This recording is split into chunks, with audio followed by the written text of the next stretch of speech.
El primer capítulo de El conflicto de los siglos comienza con la profecía de la destrucción del Templo de Jerusalén, un evento anunciado por Jesús décadas antes de que ocurriera. Durante una de sus últimas visitas a Jerusalén, Jesús, desde el Monte de los Olivos, miró la ciudad y pronunció con tristeza: Jerusalén, Jerusalén, que matas a los profetas y apedreas a los que te son enviados. ¿Cuántas veces quise juntar a tus hijos como la gallina junta sus polluelos bajo sus alas, y no quisiste? Estas palabras reflejan el lamento de Jesús por un pueblo que había rechazado repetidamente los mensajes de advertencia y salvación. Te conjuro, por el Dios viviente, que nos digas si eres tú el Cristo, el Hijo de Dios. Jesús predijo que Jerusalén sería destruida debido a la obstinación de sus líderes y habitantes. Este terrible destino se cumpliría si no se arrepentían. Según vuestra costumbre, en esta época del año, uno de los presos será dejado en libertad. Barrabás. ¡Suelta a Barrabás! Dios aplazó sus juicios sobre la ciudad y la nación hasta cosa de 40 años después que Cristo hubo anunciado el castigo de Jerusalén. Admirable fue la paciencia que tuvo Dios con los que rechazaran su evangelio y asesinaran a su Hijo. La parábola de la higuera estéril representa el trato bondadoso de Dios con la nación judía. Ya había sido dada la orden: córtala, ¿por qué ocupará aún la tierra? Había todavía muchos judíos que ignoraban lo que habían sido el carácter y la obra de Cristo. Años más tarde, en el 66 después de Cristo, el ejército romano, dirigido por Cestio Galo, sitió Jerusalén por primera vez. Sin embargo, de manera inexplicable, las fuerzas romanas se retiraron repentinamente. Esta retirada inesperada dio a los cristianos una oportunidad clave para escapar de la ciudad.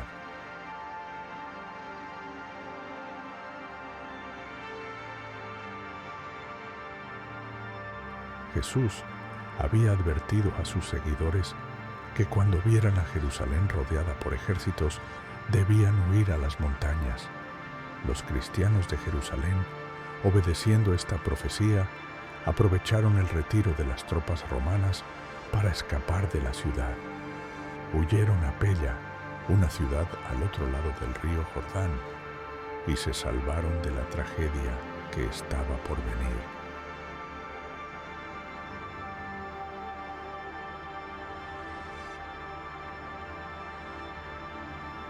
Aparecieron muchas señales y maravillas como síntomas precursores del desastre y de la condenación.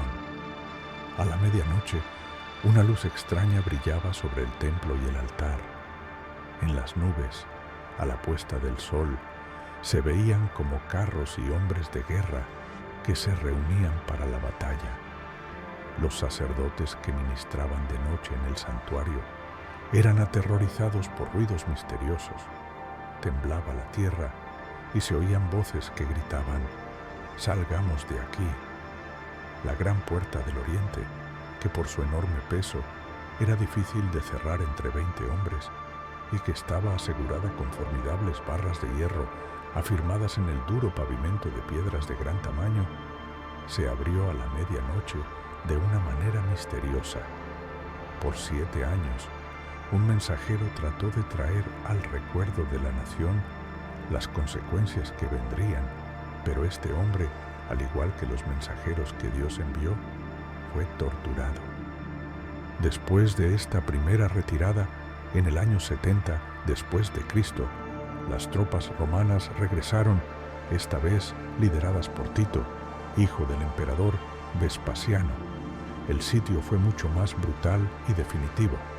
Los romanos sitiaron Jerusalén con ferocidad y las condiciones dentro de la ciudad se volvieron insoportables. El hambre era tan severa que los habitantes comenzaron a recurrir al canibalismo para sobrevivir. La violencia interna entre las diferentes facciones judías empeoró la situación, lo que debilitó cualquier posibilidad de defensa efectiva. Finalmente, los romanos lograron entrar en la ciudad y desataron una masacre. El templo de Jerusalén, el orgullo y símbolo del pueblo judío, fue incendiado y destruido por completo, tal como Jesús lo había predicho. No quedó piedra sobre piedra. Los tesoros sagrados fueron saqueados y lo que quedaba del templo fue reducido a cenizas. La ciudad fue devastada y los judíos que no habían huido fueron asesinados o vendidos como esclavos.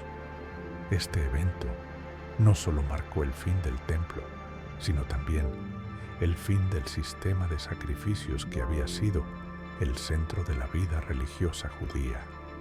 Con la muerte de Cristo en la cruz, el verdadero sacrificio había sido ofrecido y la ley ceremonial había cumplido su propósito. Desde entonces, el Evangelio ya no estaría limitado a una nación, sino que debía ser predicado a todas las naciones, alcanzando a personas de todas las razas y culturas. El capítulo continúa con una advertencia sobre el juicio final. Así como Jerusalén fue destruida por rechazar el mensaje de Dios, el mundo enfrentará un juicio similar al final de los tiempos. Jesús advirtió que habría señales precursoras de este juicio, como guerras, desastres naturales y una creciente maldad. Estas señales son comparables a las que precedieron la destrucción de Jerusalén. Sin embargo, los hechos que sucedieron en aquella Jerusalén no son más que insignificantes escenas comparadas con lo que a la humanidad le tocará vivir. El capítulo subraya la importancia de estar vigilantes y preparados, ya que el regreso de Cristo será repentino e inesperado. Así como los habitantes de Jerusalén tuvieron la oportunidad de arrepentirse y muchos la rechazaron, hoy día tenemos una oportunidad similar. La misericordia de Dios aún está disponible, pero debemos estar dispuestos a aceptarla antes de que sea demasiado tarde. El tiempo de arrepentimiento es ahora y debemos estar listos para el regreso de Cristo, quien vendrá a buscar a los que han aceptado su salvación. Este video fue producido por el canal Está Cerca. Si te pareció útil este video, te invitamos a que lo compartas con otros. Suscríbete y activa las notificaciones para no perderte el segundo episodio.